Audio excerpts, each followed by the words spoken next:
እንደዚህ የወረደ ተግባር ለማድረግ የተለየ ዕውቀት አይጠይቅም። ማንም ሰው በዚህ ዘመን መጽሐፍ ቅዱስንም ቁርአንም ከኦንላይን ገዝቶ እንደፈለገ ማድረግ ይችላል። ነገር ግን እኛ ኦርቶዶክሳውያን ስንታሰር ዝም የምንለው፣ ስንገደል ዝም የምንለው፣ ቤተክርስቲያናችን ሲቃጠል፣ ቅዱሳን ሲሰደቡ ዝም የምንለው ፍራቻ አይደለም።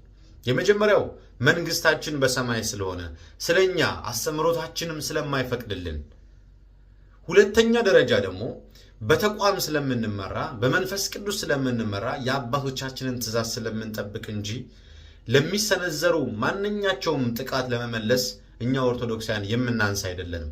ለዚህ ደግሞ ታሪክን ወደኋላ ተመልሰን ሀገራችን ድል ያደረገቻቸውን ጦርነቶች ብንመለከት ኦርቶዶክስ ምን ያህል እንኳን ለራሱ አይደለም ለሀገርም ዘብ እንደሆነች የሚያሳይ ነው። በሁለተኛ ደረጃ ዝም የምንልበት ምክንያት የትኛውም ጥያቄ ቢመጣልን በማስተማር በአስተምሮታችን ሃይማኖታችን ትክክለኛ ስለሆነች በአስተምሮታችን ስለምንመልስ እንደምንመልስ ስለምናምን በአስተምሮታችን ስለምንመካ ነው። ብዙዎች ቁርአናቸው ላይ ወይም ደግሞ ፕሮቴስታንቶችም ሆነ የያዙት መጽሐፍ ቅዱስ ላይ የሚነሳውን ጥያቄ ላለመመለስ በስድብ ይሄዳሉ፣ በማስፈራራት በዛቻ ይሄዳሉ። ቤተክርስቲያን ግን ሙሉ ስለሆነች እነዚህን መንገድ አትከተልም። ማንንም አትሰድብም። ማንም ላይ ሰይፏን ሰገባዋንም አታነሳም። ማንሳት ባለብን ጊዜ እናነሳለን። ነገር ግን እከሌ ሰደበን ብለን ዘራፍ የምንል አይደለንም። ለእያንዳንዱ መልስ ስላለን ማለት ነው። ቅዱስ ሲኖዶስ አሁን ላይ ዝምታው በብዙ መንገዶች በዝተዋል። መልስ እንጠብቃለን። የሃይማኖት ተቋማት በዚህ ጉዳይ መልስ እንጠብቃለን።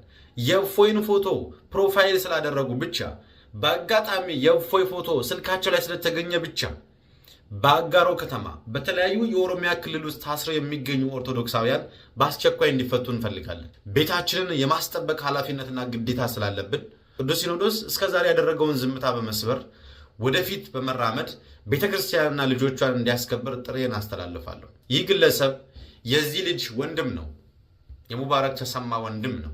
የሚገኘው ቱርክ ነው። እንዲህ አይነት የወረደ ርካሽ ነገር ማድረግ በጣም ቀላል ነው። እኔ በቤቴ ቁርአን አለ፣ ግን እንደዚህ አይነት የወረደ ተግባር አላደርግም። ምክንያቱም ለሚነሱ ጥያቄዎች ቤተክርስቲያን መልስ ስላላት ትክክለኛ መንገድ ላይ ስለቆምኩኝ የትኛውም ጫጫታ የትኛውም ግሪሳ አያስፈራኝም፣ አያስደነግጠኝም። መሞትም ከሆነ እንደ ኦርቶዶክስ በደስታ ለሃይማኖቱ አንገቱን የሚሰጥ ታይቶም ተሰምቶም አይታወቅም። የሚገል አይደለም፣ አንገቱን የሚሰጥ እውነተኛ ስለሆነች። ያን ስንል ደግሞ ቤተክርስቲያናችንን ማስከበር ራሳችንን ማስከበር አንችልም ማለት አይደለም። ለዛ ታሪክን ወደኋላ ተመልሳችሁ አገላብጡ። ቤተክርስቲያን በሁሉም ሙሉ ናት። ዝምታችን፣ አርምሟችን፣ ትዕግስታችን ፍራቻ ሳይሆን አስተምሮታችንና የእግዚአብሔር ትእዛዝ ስለሆነ ብቻ ነው።